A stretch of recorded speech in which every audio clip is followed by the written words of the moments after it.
All right, thank you very much. I think that's a proper introduction. I'd like to introduce you to Trevor Woolman, Sophia Nordeno, and Shannon Gugerty. Please welcome our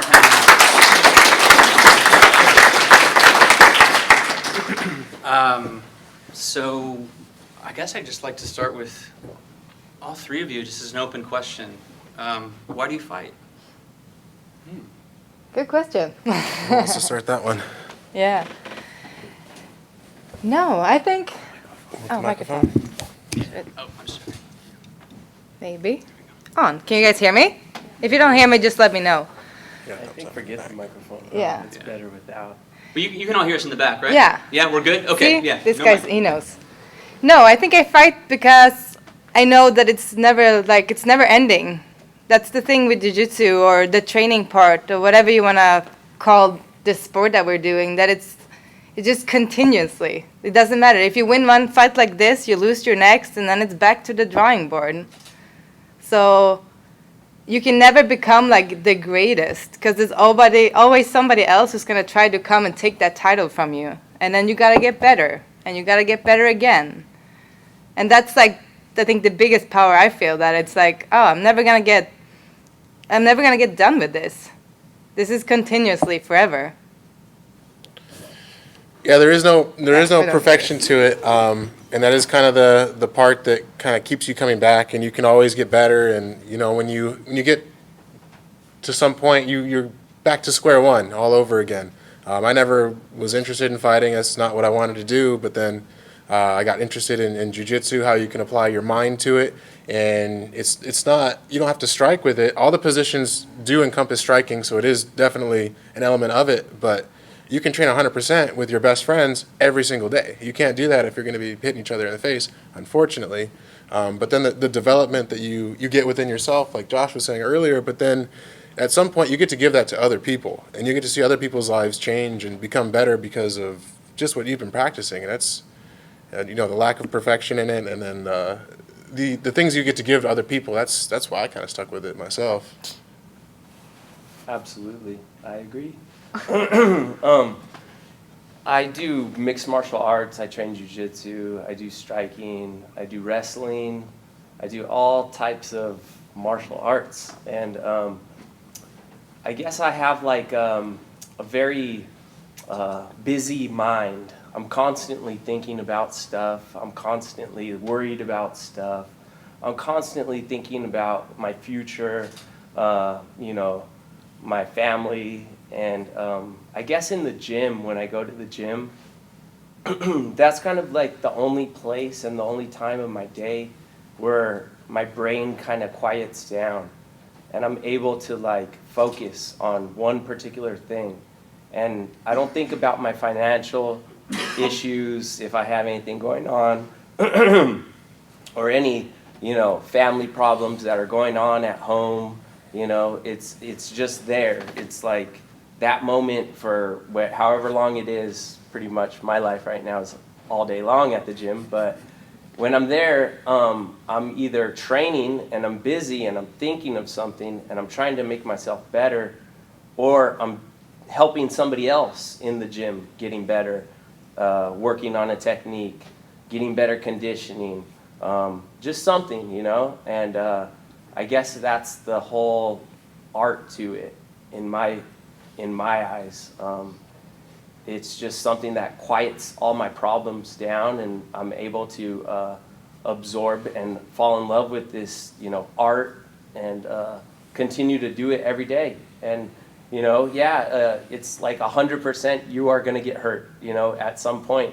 But it also helps you deal with that. You learn how to deal with your injuries that you have, you know, that you didn't know that was going to come up, just like other stuff in life that you didn't know was going to come up. So, yeah, that's pretty much why I fight, or I train. Yeah. So I'm thinking, can we just get a show of hands? Who trains in the audience? I know there's some of you. Jiu-jitsu, MMA, Boxing, striking, Muay Thai. Wrestling. Karate. Okay, so it Taekwondo. So it looks like the majority of the audience, I think, has no idea what they just witnessed. Do you want them to ask about it? Yeah, I think, well, we could start, we could go for a Q&A, but first I'd kind of like can you walk us through those fights? Can you just walk us through the submissions? Walk us through why is the fight going to the ground? Okay, Yeah. yeah. Yeah. You want to start with that, Shannon? We can all put our 2 cents in. Yeah. Okay, yeah. So, I guess my fight, Can we put it my fight. No, I think we all got the hint. Yeah. When I fought in the UFC, it was 10 years ago. You know, I started fighting in 2004. I was just out of high school. I was fortunate enough to go to the same high school as my coach, my jiu-jitsu coach, who happens to be a world champion, one of the best in the world, Dean Lister. And it was very easy for me to transition from, I knew I was a wrestler. I did martial arts, like, you know, traditional martial arts, karate, taekwondo, all that stuff when I was a little kid. And I didn't really like it too much. It was just kind of, you know, whatever. It wasn't too intriguing. Whereas wrestling, it was like, I knew I wanted to do it because it was physical and I wanted to beat somebody and I wanted to, you know, sweat and, you know, I had to lose. So then I knew I had to get better and train harder. And, you know, so the reason why, like, how I got into jiu-jitsu, obviously, it was an easy transition from wrestling to jiu-jitsu.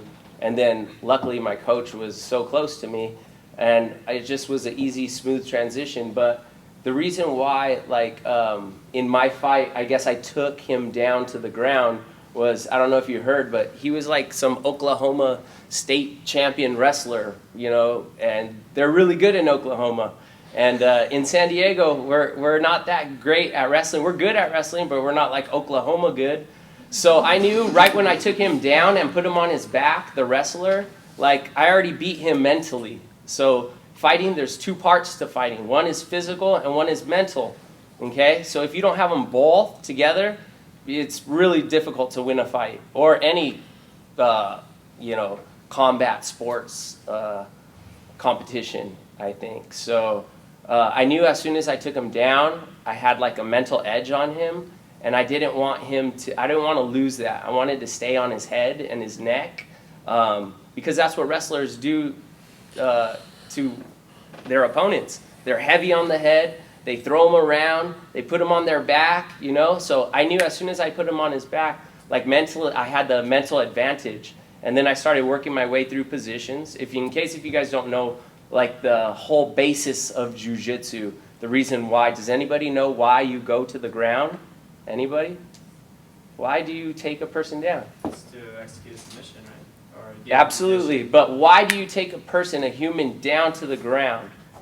Why do you, of course, to get to the submission, that's down the road. But everybody, if you take a super explosive athlete, like a football player, and you were going to fight him, and then you chopped off his legs, it'd be a lot easier to fight, right? With no legs. That's exactly what you're doing when you take him down to the ground.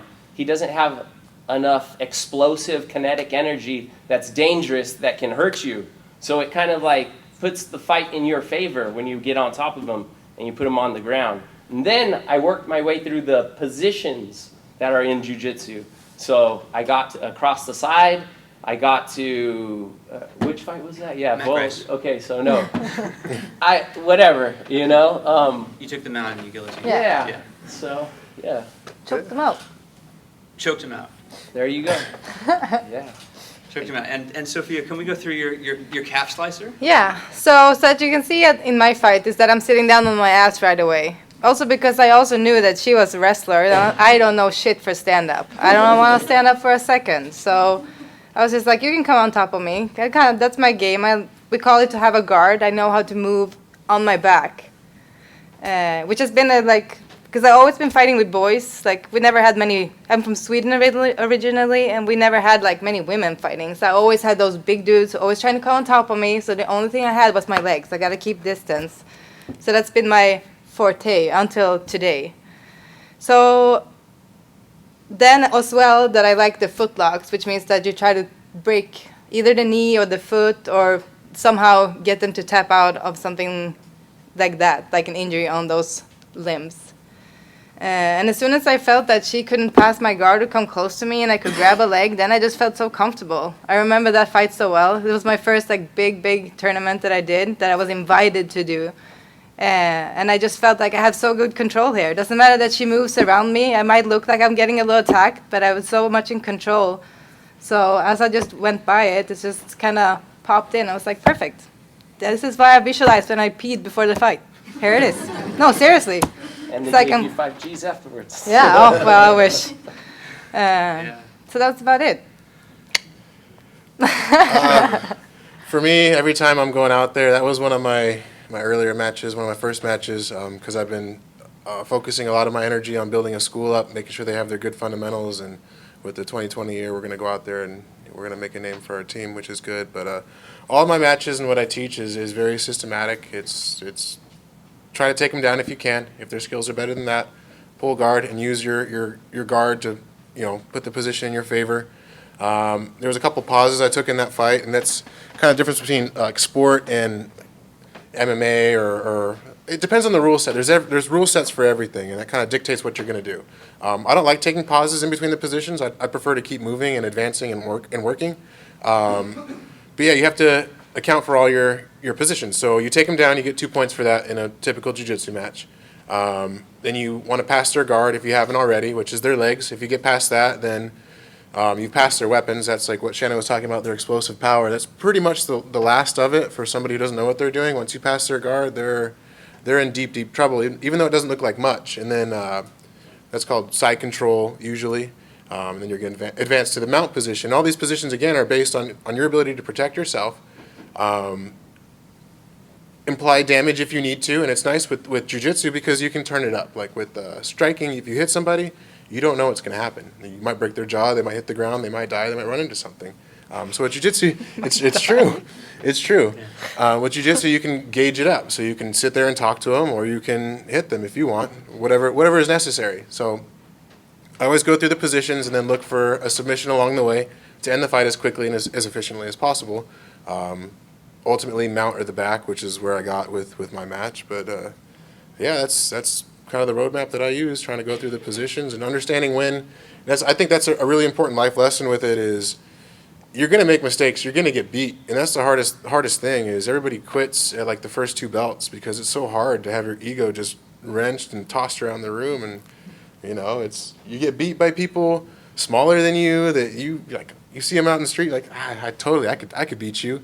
No, it doesn't work like that.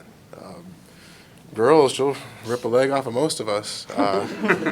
Yeah, children, it doesn't differentiate between people as long as you're putting in the time. So you got to understand when things are pushing on you and when you have to take a step back, so that way it doesn't force you 4 steps back. So if you can take that step when you're realizing it and not hold on to something you don't have and let go and move forward, you're going to be not necessarily ahead, but you're going to be prepared for that step, and you can move forward and get out of that bad position. So I think a systematic approach that's what I use. That's what I teach to my students. So all three have mentioned, of course, the foundational element of jiu-jitsu, right? And for those in the audience unfamiliar with, this term gets thrown around a lot as kind of jiu-jitsu, hocus pocus, whatever it might be. Can you kind of break down the game of submission grappling, of Brazilian jiu-jitsu, the gi game, the no-gi game? What is the purpose? What is your objective in each of your fights in a jiu-jitsu tournament, for example, or in a jiu-jitsu match? Submission? Yeah, finish them. But what does it mean? What is a submission? Yeah. Okay, what is a submission? A submission it's the idea that you're putting your opponent in a position where they can no longer fight, where it's over. Like leg locks, for instance, like she was talking about. If you break your foot, you're not going to stand up. You're not going to chase somebody. And that's kind of a big thing with it too. With the positions come all the damage you can put. But the reality of what we're doing is self-defense. That's the root of it all. Which means if you're on top, you can go home. That's the idea. Go home to your family. It doesn't matter who beat who, what's happening. Just go home. Deal with it another time. But as far as submissions, if you do have to use them, and it is just a small piece of the game, because you have to use the positions, control, learn how to defend, reverse the things, and now finally the period of the sentence is your submission. So what those are, again, incapacitating your opponent. You have leg locks, you can break pretty much any joint on the body, you can get creative.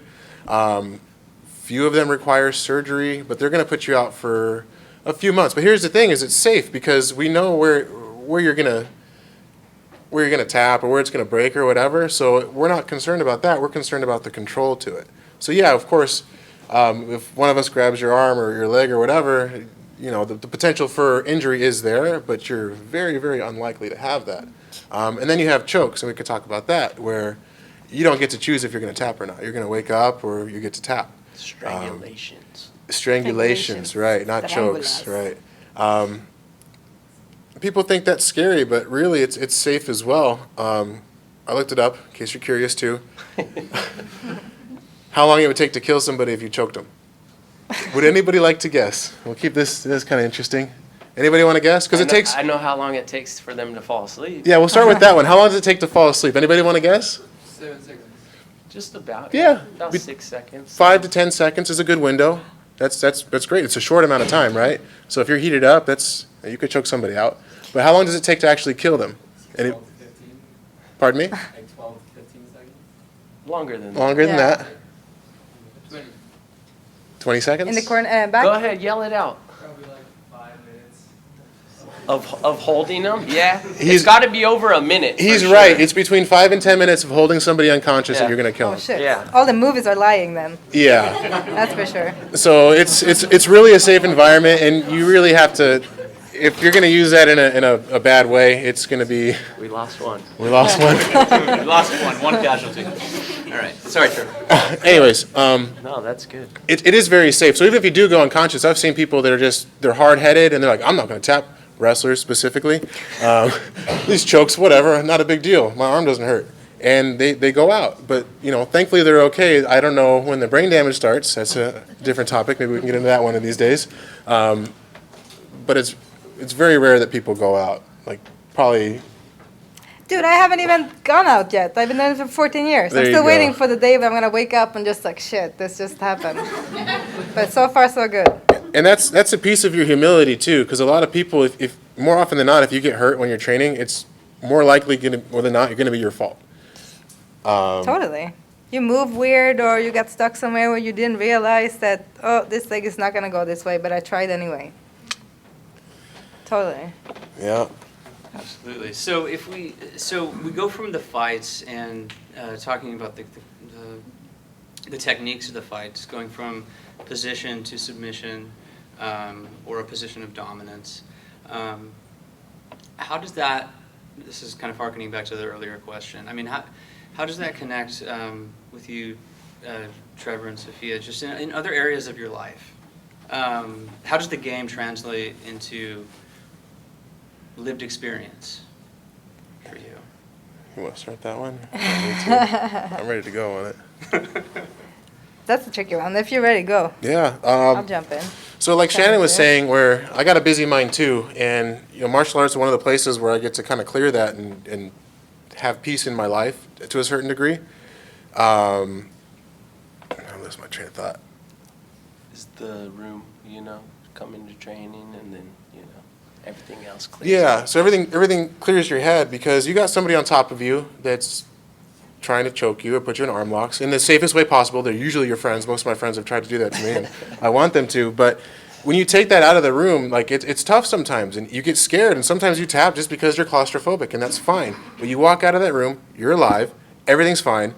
More often than not, your limbs are intact, and you grow. But then what happens is you go to work or you go to an environment where there are these people that are stressed out about these little minute things, and after being exposed to somebody being on top of you and you can't think about what's going on at home, you can't think about your finances, after that, work is like, it's easier to deal with the stress because you've had much more pressure on your shoulders in a much more primal way too. Like the world we live in isn't a natural world. We've kind of tailored it to be what it is, and getting out the primal side of it in a healthy way is good, and especially because now it relieves tension in other aspects of your life as well.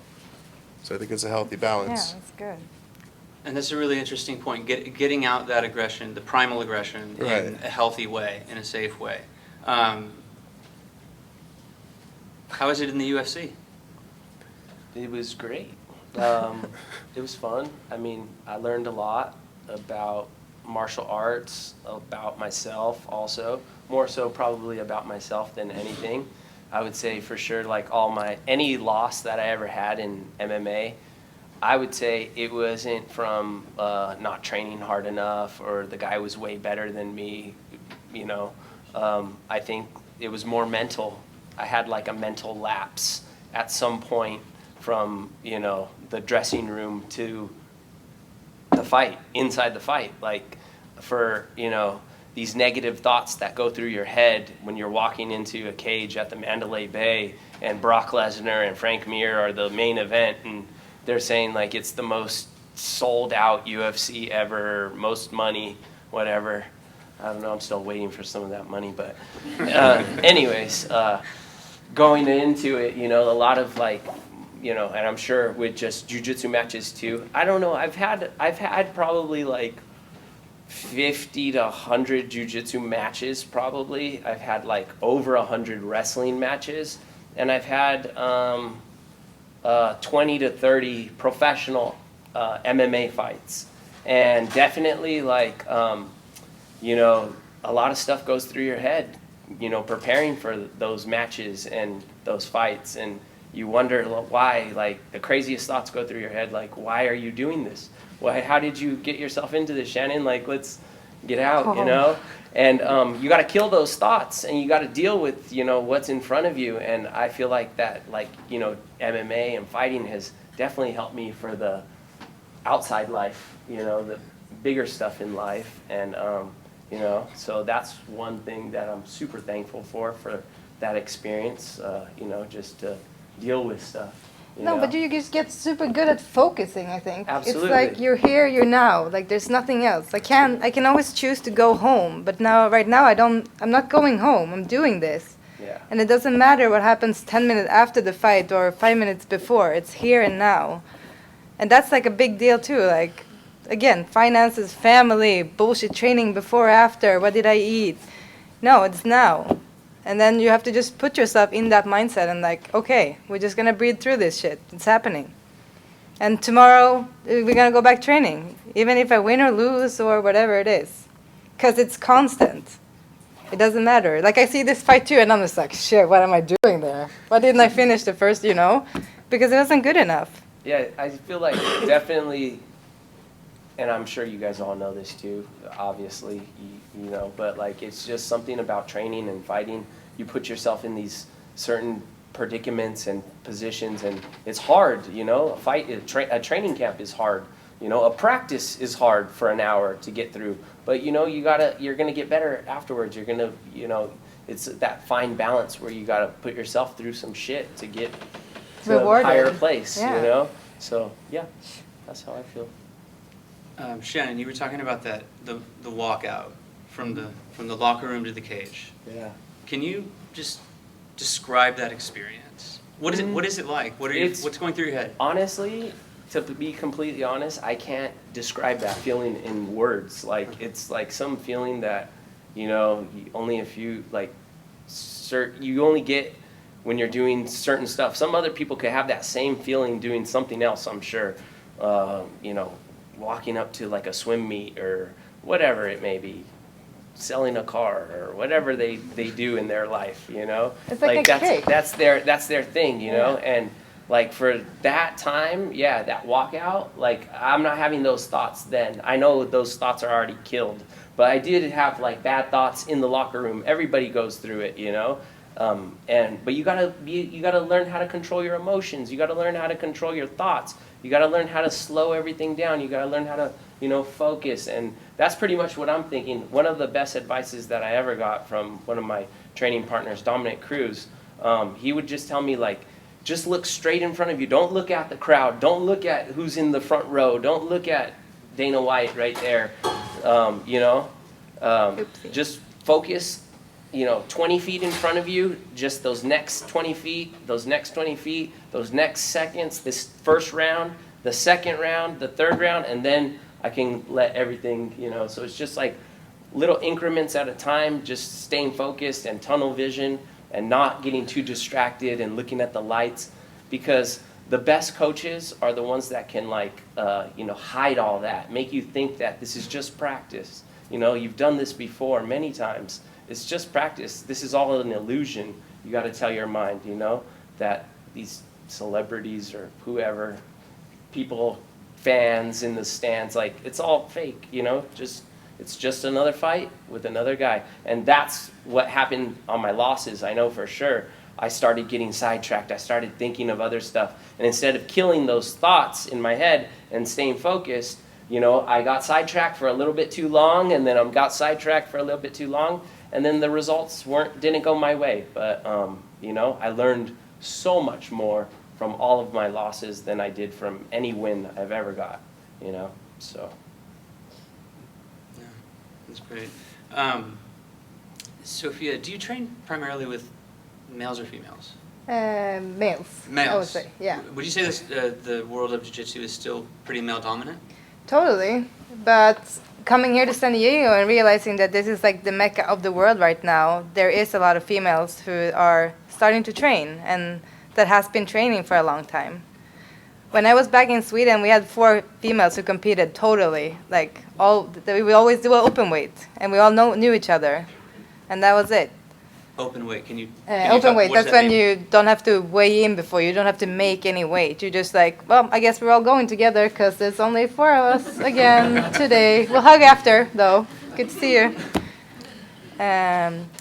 But that's also changing now. Like, I see how schools are developing and how many female programs are starting. And it's awesome to see that we can also come out, we can make money now, and we can show that we're not any difference, you know, we're the same as the guys, and we've been fighting for that for a long time because we're still getting a little bit like, oh, you little sweetheart, fighting, good for you, when they're gonna stop, make babies and go home. But yeah, it's definitely changing right now. So, and it just makes you feel so empowered too, dude. When I can get on top of Trevor and I'm controlling him, dude, that's like the best feeling ever.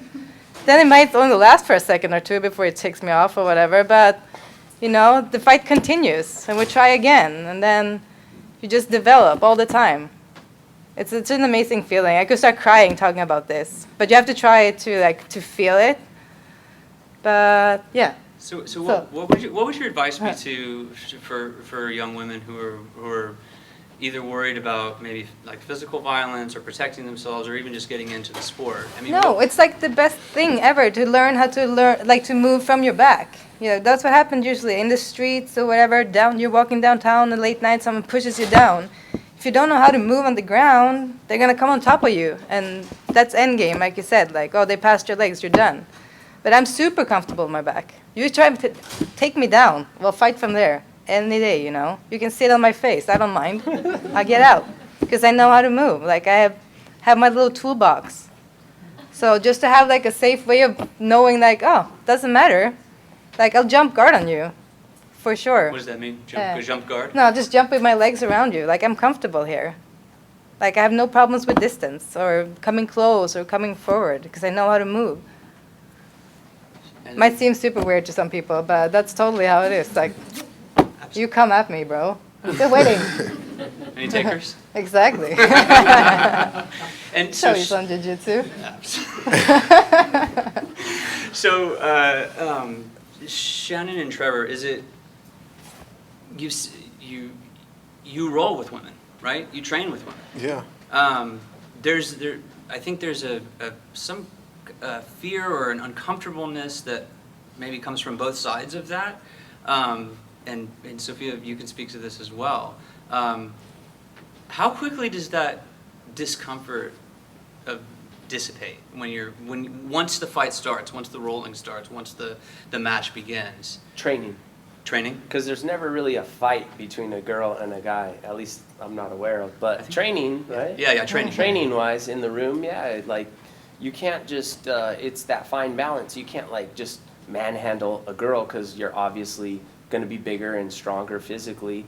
But you can't just lay there and because neither training partner is getting anything out of it. So there's got to be a fine balance of, you know, trying to, you know, go through the positions and pass her guard or take her down and look for submissions. But at the same time, you kind of got to give and take. You can't just like smash on anybody, you know, for it to be a quality training session, I guess. Where I came from, it was kind of a small school, little hole in the wall, and my teacher kind of paid to keep the lights on every month because he loved to teach it. So we had no kids class because he had his day job, and he would force us to train with the kids sometimes. And I would kind of compare that with it's not the same as training with women because, like I said, she will rip your leg off if you let her. But there's an order to practice things, and if you're going with even a guy or whatever the case may be, is the order is technique, power, or technique, speed, and then power.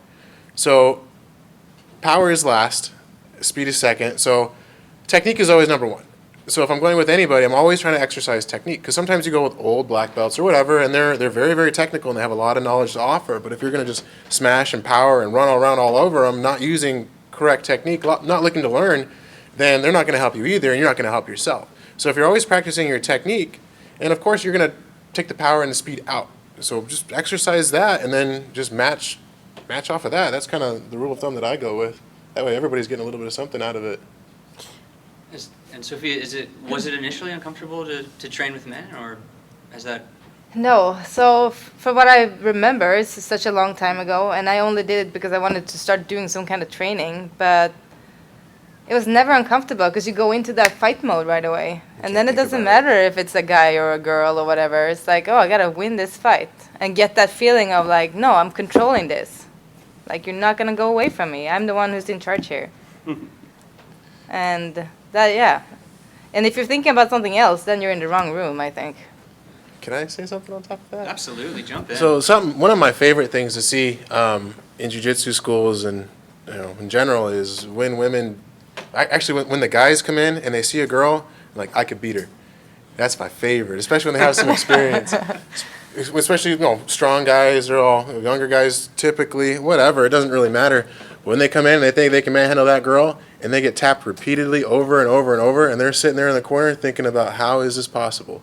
That's what it's all about. Because jiu-jitsu is one of the only arts where it does give the smaller person the real advantage over the big person. Like other martial arts totally do, but it's kind of in the code work of it that you're going to take damage on the way. And if you're going to take damage from somebody 100 pounds bigger than you, you probably can't take a whole lot of it. At least you wouldn't want to. I wouldn't want to. But jiu-jitsu, you put them on the ground, and once they grab you, there's no lucky punch. It's pretty much going to be over if somebody has the experience over you, which, again, you don't need to do anything. You can just get up and go home if you need to. So it really gives you a certain level of control and power, I think. Especially, and it doesn't matter the size at all. Sophia, who's the biggest guy in here? Still, any takers? No. Trevor, would you? So, full disclosure, Trevor was a student of mine at San Diego State many moons ago, and we had many a discussion, and Trevor has collected more of my arms, I think, than anyone. But nevertheless, how'd you find the balance of fighting in school, fighting in university life? That's an interesting one because everybody says they're too busy. That's always the thing. They're always too busy, right? But it's not easy. It's never easy. You can't expect anything that you want to do to be easy, especially if you're balancing multiple things. But for me, like we talked about before, it was kind of like the escape. So like some people, like some of my students, like, oh, I can't come to class because I have to study. And I totally respect that. School's important. But for me, like I was going to school all day and working sometimes too. So jiu-jitsu is my time to like take a break, like just escape for a minute, just go exercise, clear my head. And then every time that I came back and did my homework or studied or did anything after that, I came with like a fresh slate. I wasn't tired. I wasn't like exhausted from the day. It was like almost like taking a nap, but not the same. The same clarity though, you know. So I think it kind of helped me actually because it helped me level my head and keep me fresh because that way I'm not so hyper focused and all the different things from school, all the different subjects. There's a lot to worry about. So sometimes you do need to just like they have the reflection room down the hall. That was kind of my reflection room is going to train. Just kind of go to a quiet place and just put your work in and then walk out, shake hands with everybody, give them a hug, and go back to whatever you were doing. On that same note, I've taught surgeons, I've taught business CEOs, scientists, like you name it. You put whatever the resume on it, and all the ego, everything stays at the door.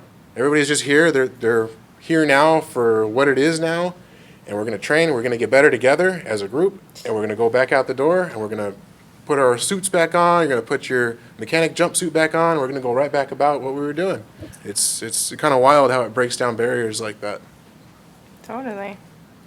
It's interesting to me that we're talking about fighting and it's such a calm discussion, and it sounds so serene and it sounds so peaceful. I mean, I know coming out of training sessions how great you feel about yourself, the world, life, your family.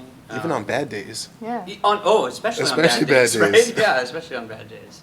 I think we should open this up to questions. I have a feeling there are a lot of questions in the audience, perhaps I'm mistaken. But are there any questions for Shannon, Sophia, or Trevor? Who's gonna go first then? Anybody. Who's the Go boss? for I have a question about, because you're talking about your schedules. I knew someone who competed in an amateur competition for MMA, and he decided not to do it again because he talked of how much of a time and lifestyle sacrifice it was to get competition ready. So my question is, like elite fighters, did you have struggles? Did you consider it a big sacrifice to be in shape for elite competition, or did you make that work into your life? Was that in harmony with your life? That's where I think it comes down to that you're dedicated to it. So you're like ready to like, no, I'm gonna eat good, I'm gonna sleep, I'm gonna train, I'm gonna organize my life, which makes your life easier to live. There's less distractions. You just know that this has to be done. That's it. And again, the training helps you clear your head to focus on whatever else life is like getting at you, you know. I went through my biggest competition career was when I was in physiotherapy school. It was super hard, but it helped me to really like just get my shit together. Like, no, this is gonna happen. This is gonna be this way. And now, yeah. I think it is a matter of that, and kind of how, like they were saying earlier, like how I want myself and the people that I'm supporting to go into competitions or things like that is to make it as routine as possible. So if you're going out into a fight, like Shannon was saying, just look ahead. Just another day in the office. This is just, you do this every day. So I would say normally I would focus on like a 70% kind of work rate, like not pushing yourself too hard. And it is a big sacrifice. Like we've all been in this over 10 years, and we've missed out on a lot of parties, a lot of friendships, a lot of other things, but we've gained a lot as well. But it is your lifestyle. So I would say like 70%, and then before camps is kind of when you're going to push harder because you're trying to peak and come down. So it depends on how long you want to run it. So if you want to do like a short run, you're probably not going to get much out of it. It's going to be exhausting and all that. But if you're looking at the long run, you're going to shift your lifestyle. You're going to make friendships and connections that are going to put you closer to your goals. You're going to have training camps with people at higher levels than you could have imagined. And I think it's more about the long term than it is the short, because how long are you guys going to be doing this? Forever. Until the wheels fall off. And that's kind of the game too. Even above black belt, there's belts beyond that, and that takes 30 or 40 years to get one of those. It's a marathon. It's not a sprint. So gear it that way. Whatever you want to do in life, like, you know, don't burn yourself out right off the bat. Take your time with it. Like, enjoy the process. Yeah, it's That's what hard. all It's about. hard to structure training if you got school or something else, you know, because if it's an MMA fight, I put everything on the back burner and I focus on my fight. That's the first priority, you know, because you could have potential, you know, serious damage to happen in an MMA fight. You know, jiu-jitsu match, it's maybe different. not as devastating.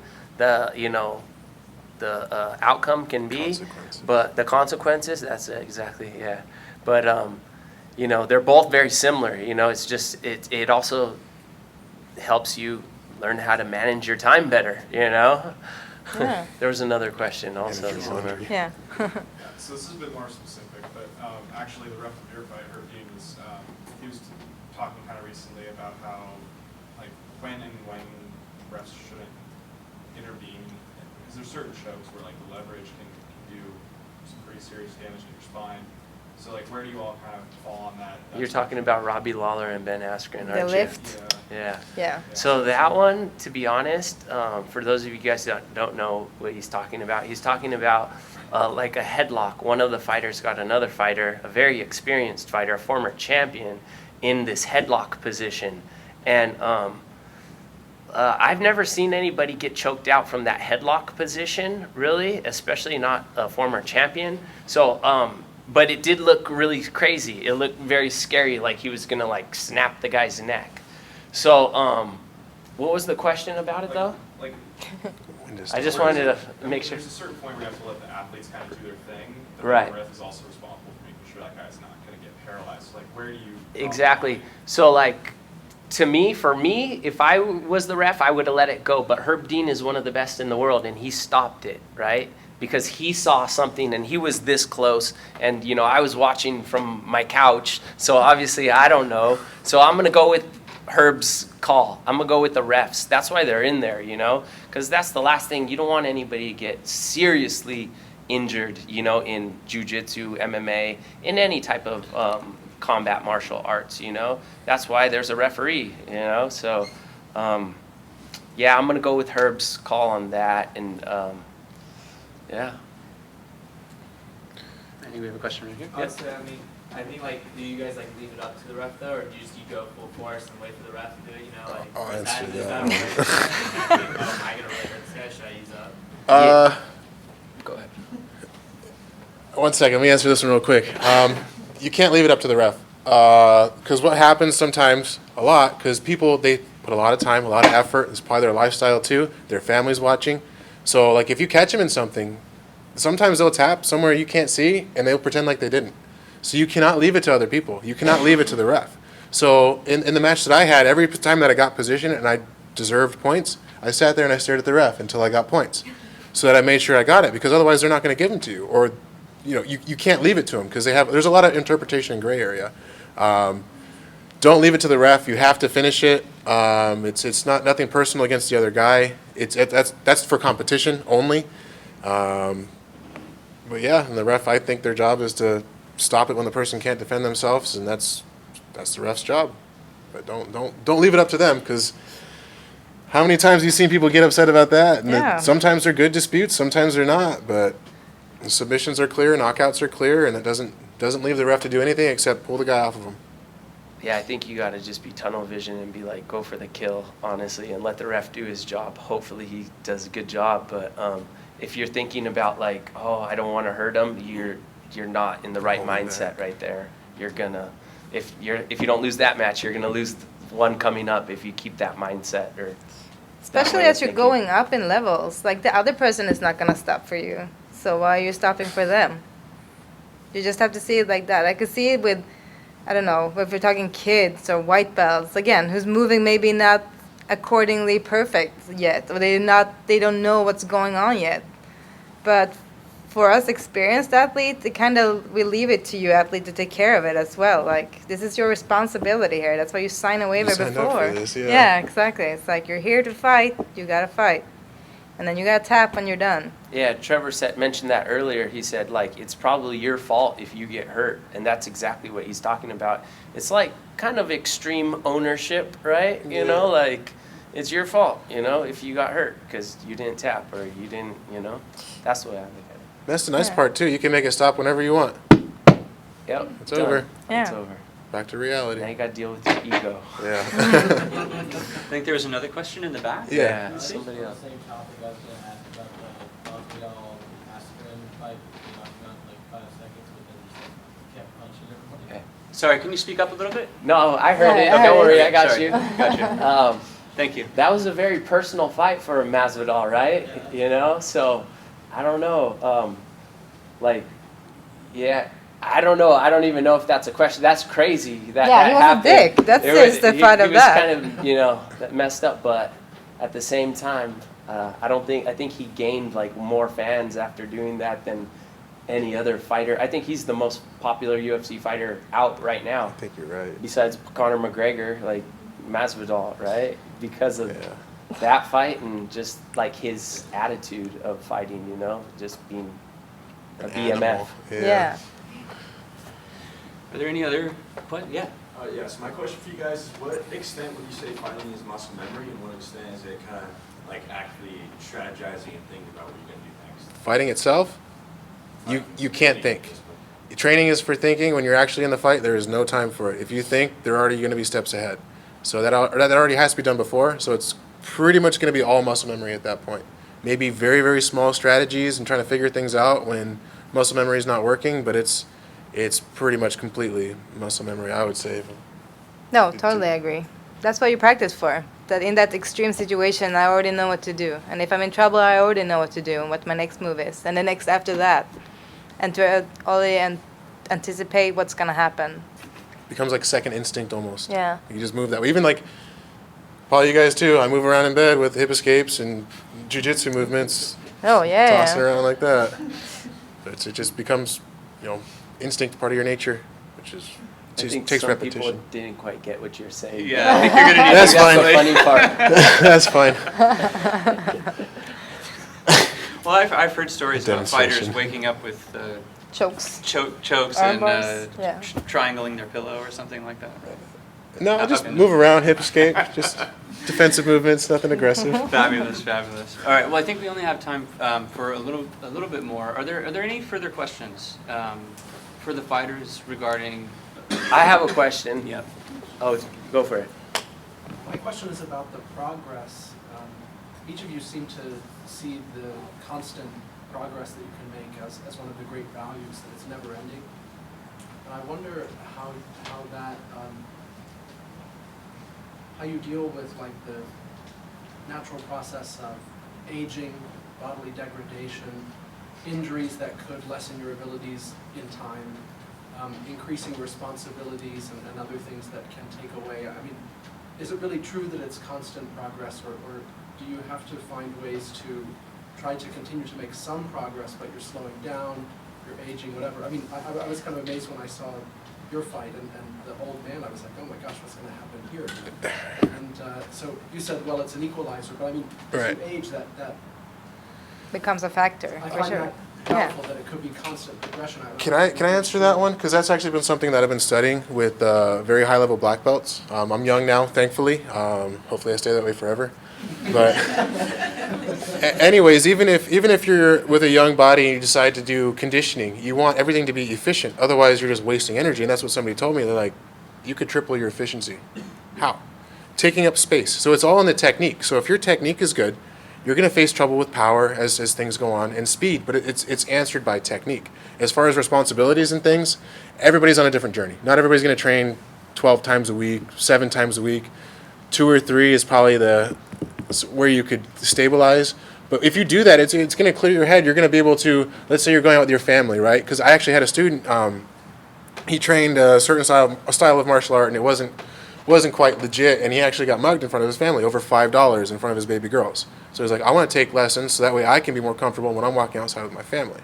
So if it takes 2 days a week and you're just going through the motions, like, you don't have to be the baddest guy in the room or anything like that. You're just going through the motions, you're learning, you're going through the process of putting your ego aside, the process of seeing like your growth against other people and making those kinds of those friendships with people that you're trying to fight essentially. It's just going to, again, trickle into everything in your life. It's going to make you a better father, husband. It's going to make you a better whatever you are at work, manager, whatever. You're going to see things a little bit more clear. So even if you're not taking it to the extreme levels, it definitely does have something for everybody to benefit. And I have students too that, they're blue belts, which is the first belt. And they're like, man, I really like this, and I want this for my kids, and I want them to be in this, and I don't care, really what happens. I can do it at my pace. I'm not going to get hurt, or if I do, you can work around it too. There are ways to work around injury, but it is about technique and developing that, and then everything else kind of comes with it. Same thing with that gentleman that I, got to compete with that day. After we got off the mat, he's like, "Dude, great job. We shook hands, and now we're friends." Like most of my friends have tried to choke me at this point in my life, which I don't think that age necessarily, it is a factor, or degrading body, it still is a factor, but technique is able to mitigate a lot of that, although nature is still part of it. Yeah, but I want to put in a little thing to that. What if you don't do anything? What if you sit on the couch like for the rest of your life? Do you think you're gonna feel great when you get older? So it's a balance. If you go to the gym too, like you can pull a muscle, you can hurt your back, you can get a biceps tendon rip, something can happen. If you play soccer, you do something, it happens. Shit happens. That's just life. But as you're also getting better, you also get better at protecting yourself. Like he says with technique, you get better at moving, you get better to choose your fights. Like I do that a lot as a girl and weighing 140 pounds. Like sometimes I just don't take on the 200 pounds guy who looks like he's there for, taking his prey home. Like that's not my fight today. No, some days it is, but some days I'm just like, no, not today, man. I failed. No, you're way too. You're just coming at me. This is not my, like I feel a little tired. Maybe I have something going on. So you also learn how to feel yourself, like this is happening to me today, and then you communicate that to your partners. Because in the gym too, we're all here to suffer together, but we're not here to hurt each other. But I'm gonna push you until you don't want to do it anymore, or until you feel like I got enough. This is now elevating me. But that's why we have each other in the training room too. To like, I'm trusting you not to kill me here, but I'm trusting you to make me a better competitor or whatever you're out for in jiu-jitsu. So for the physical part, yeah, you might get some injuries here and there, like some arthritis, but believe me, people who doesn't do shit, they get it way worse. And they didn't even accomplish anything.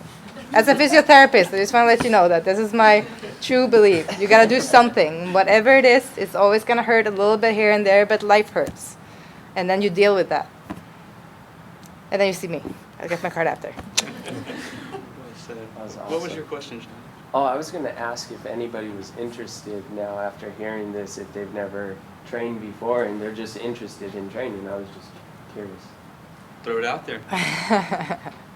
Is anyone interested in They're training? all quiet, so probably not. All right. You look like a wrestler or I something. can, well, I actually just started trying. Yeah. All right. I was just Cool, like, cool. I see your frame, man. You got something bringing to the game.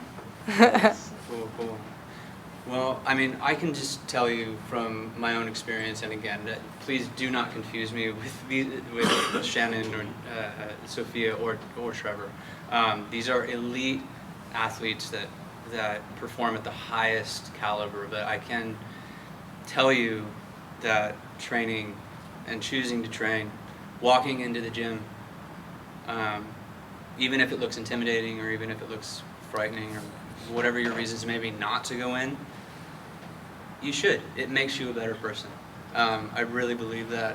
Actually, I know that. You come out the other end better. And it's something that's ineffable. It's something that you almost can't touch, you almost can't taste or see, but it's just a feeling like that Trevor was describing. It's a passion. The passion, yeah. Yeah, it's And a passion. the beauty is nowadays, especially here in San Diego, like Sophia was saying, that the mecca of jiu-jitsu, it really is in Southern California, because all the Brazilians left Brazil and opened up schools over here, and all the best guys, because it's the best weather over here, right? San Diego's pretty hard to beat.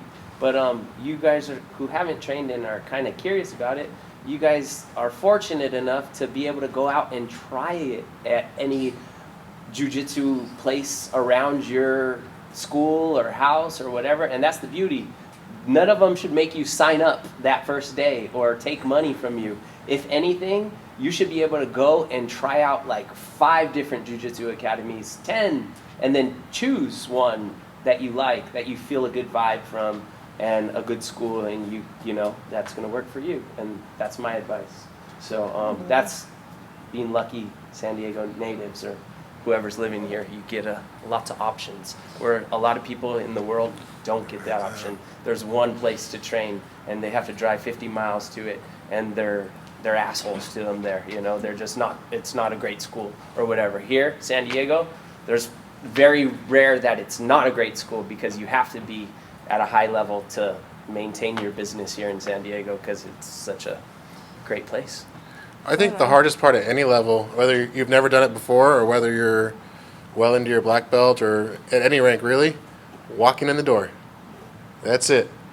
One of my students was like, I need motivation. I get home and I sit down and that's it. I start to slow down. My wife asked me if she wants to go to the store, and Just I show know. up. Yep, just show up. So, whether it means have your friend text you, or even if you just have your things in the car, leave them in the car, or even if you don't have things, just go to the school, peek around the window and look inside. That's it. The rest is downhill. All right. Well, everyone, please give a warm thank you to our fighters. Thank you, Shannon. Thank you.